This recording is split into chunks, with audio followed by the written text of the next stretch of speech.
Hey, welcome. Today we're going to do something a little different. We're going to start with just one simple everyday word. Seriously, it's a word you already know, a word you've probably used today.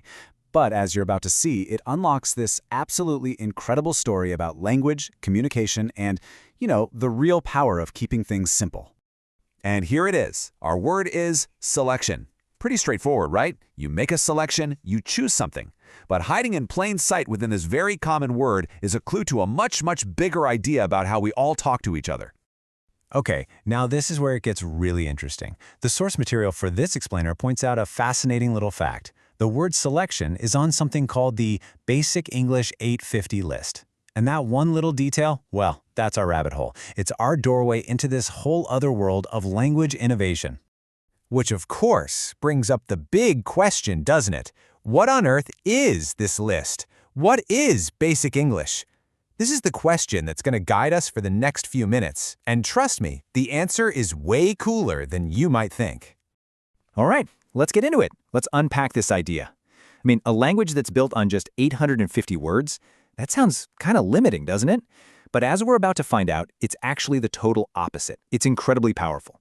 So what is it? Well, Basic English was a whole system cooked up back in the 1930s by a linguist named Charles K. Ogden, and his goal was huge. He wanted to create an international second language, a tool that was simple enough for anyone, anywhere to learn quickly, but was still powerful enough to communicate really complex ideas, clearly and effectively across borders.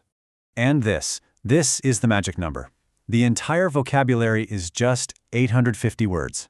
Let that sink in. Not 8,500 words, not 85,000, which is what a native speaker might know, just 850. And these carefully chosen words were meant to do all the heavy lifting of communication. So here's the crucial part to understand. This was never about dumbing things down or simplifying our thoughts. No, it was about simplifying the tools we use to express those thoughts. The whole point was to make English way more accessible, to get rid of all the complicated stuff, to create this crystal clear channel for communication. A channel strong enough to discuss science, business, you name it. Okay, so now let's circle all the way back to our word, selection. Let's see exactly why it earned a spot on such an exclusive list. How can one little word be so useful, so versatile, that it makes the final cut? This right here perfectly shows the genius of the entire system. Just look at all the work this one word is doing. First, you've got the most obvious one, the simple act of choosing something. Then, second, it can also mean the group of things you're choosing from, right? Like a selection of pastries. Third, it's a huge cornerstone scientific concept, natural selection, from Darwin. And get this, fourth, it even has this very specific historical meaning in Australia. For a plot of land a farmer could choose. That's 4 completely different jobs for just one word. And this is exactly what makes every word on the Basic English list so incredibly efficient. Each word is like a multi-tool. It's got its common everyday job, sure, but then it can also be pulled out and used in these super specific high-level situations, from biology to history. That's how you build a really powerful language with a surprisingly small vocabulary. Okay, so let's zoom out for a second.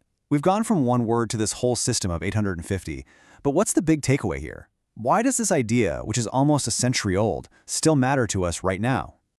The core principle of Basic English is really a lesson for all of us.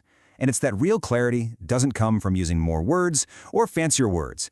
It comes from using the right words. These powerful, versatile words, like selection, they're the ones that can build bridges of understanding between cultures, between fields of study, and between different languages. So I'll leave you with this final thought. It's a question that I think gets right to the heart of what communication is all about. If your vocabulary was suddenly limited to just that core 850, what would be important enough for you to say? What are the ideas that truly, truly matter?